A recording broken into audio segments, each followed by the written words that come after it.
శ్రీ గురుభ్యో నమ శ్రీమాత్రే నమ హరి ఓం. ప్రస్తుతం జరుగుతున్న రోజులు వచ్చేసి పక్షాలు అంటే మహాలయ పక్షాలు. ఈ మహాలయ పక్షాలు చివరి దశకు చేరుకున్నాయి. రేపటి రోజుతో ఈ పక్షాలు ముగియనున్నాయి. అంటే ఆదివారం అమావాస్యతో పక్షాలు ముగుస్తాయి. ఎల్లుండి నుంచి అంటే సోమవారం నుండి శరన్నవరాత్రులు, దసరా శరన్నవరాత్రులు మొదలవుతాయి. ఈసారి కల్లూరులో వెలిసిన శ్రీ ప్రసన్నగౌరీ సమేత చంద్రమౌళీశ్వర స్వామి ఆలయం నందు ఈ శరన్నవరాత్రులను అంటే దసరా ఉత్సవాలను వైభవంగా నిర్వహించుటకు పూనుకున్నాం.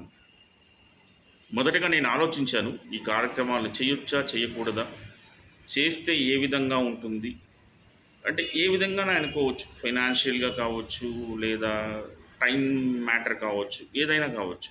చాలా ఆలోచించాను. ఈ రెండు ఫ్యాక్టర్ అవుతాయి కదా మెయిన్. సో ఆలోచించి కొంచెం వెనకడుగు వేశాను. బట్ కాకపోతే కొంతమంది నన్ను నా వెనకాల ఉండి మేమున్నావు, నువ్వు జరిపించు అని చెప్పి నాకు ధైర్యాన్ని ఇచ్చారు. సో ఆ రోజు నుండి నేను నా ప్రయత్నాన్ని మొదలుపెట్టాను. ఎట్టకేలకు ఎలా చెయ్యాలి ఈ శరన్నవరాత్రులని ప్లాన్ చేసుకొని ఒక సంకల్పాన్ని పూనుకొని కంకణం కట్టుకొని ఈ దసరా శరన్నవరాత్రులను చేయుటకు పూనుకున్నాను. కావున ఈసారి దేవాలయంలో శరన్నవరాత్రులు అత్యంత వైభవంగా నిర్వహిస్తూ ఉంది. యథావిధిగా ఆ పార్వతీదేవి అనేక రూపాలలో దర్శనం ఇవ్వబోతూ ఉన్నారు. మొదటి రోజు బాలా త్రిపుర సుందరిగాను, రెండవ రోజు అన్నపూర్ణాదేవిగాను, మూడవ రోజు గాయత్రీదేవిగాను, నాలుగవ రోజు కాత్యాయని దేవిగాను, ఐదవ రోజు మహాలక్ష్మిగాను, ఆరవ రోజు వారాహిదేవిగాను, ఏడవ రోజు లలితాదేవిగాను, ఎనిమిదవ రోజు సరస్వతీదేవిగాను, తొమ్మిదవ రోజు దుర్గాదేవిగాను, 10వ రోజు మహిషాసుర మర్దినిగాను, 11వ రోజు బగలాముఖి దేవిగాను ఆ పార్వతీదేవి దర్శనం ఇవ్వబోతున్నారు మహాతల్లి. ఈ ప్రతిరోజు కూడా ఒకరు ఉభయదారులుగా ఉంటూ ఉన్నారు. వారి పేర్లన్నింటినీ కూడా నేను చివరిలో వివరించుకుంటాను. ఇప్పుడు నేను చెప్పదలుచుకోలేదు. వారి పేర్లన్నీ కూడా చివరిలో చెప్తాను. నేను చివరి రోజు ఏ రోజైతే ఉందో 11వ రోజు ఆ రోజు చెప్తాను.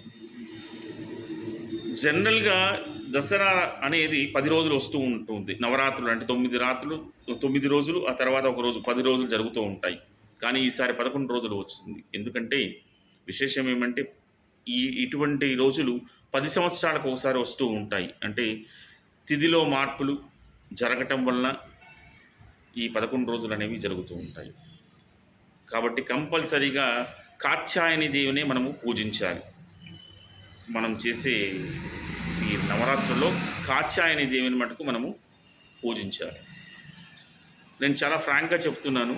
నేనైతే అలంకారాలకు ప్రసాదాలకు నేను ఈసారి పెద్దపీట వెయ్యనండి. ఎవరైతే ఆ మహాతల్లిని నమ్ముకొని నా వెన్నంటి ఉండి మీరు చేయండి స్వామి అన్నారో వారందరూ కూడా ఆయురారోగ్యాలతో, అష్టైశ్వర్యాలతో, ఎటువంటి ఇబ్బందులు లేకుండా ఉండాలని, వారి జీవనాన్ని గడపాలని ఈ యొక్క దసరా శరన్నవరాత్రిలో పూజించదలుచుకున్నాను. ఎక్కువగా నేను పూజలపైనే కాన్సన్ట్రేట్ చేస్తూ ఉన్నాను.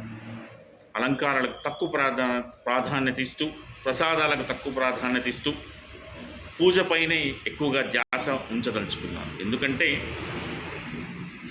మహాతల్లి ఈ అమ్మవారు మనల్ని అనుగ్రహిస్తే మనకున్న ఎటువంటి ఇబ్బందులైనా ఆమె తొలగిస్తుంది. కాబట్టి పూజపైనే ఎక్కువగా ధ్యానం చేపెట్టదలుచుకున్నాను.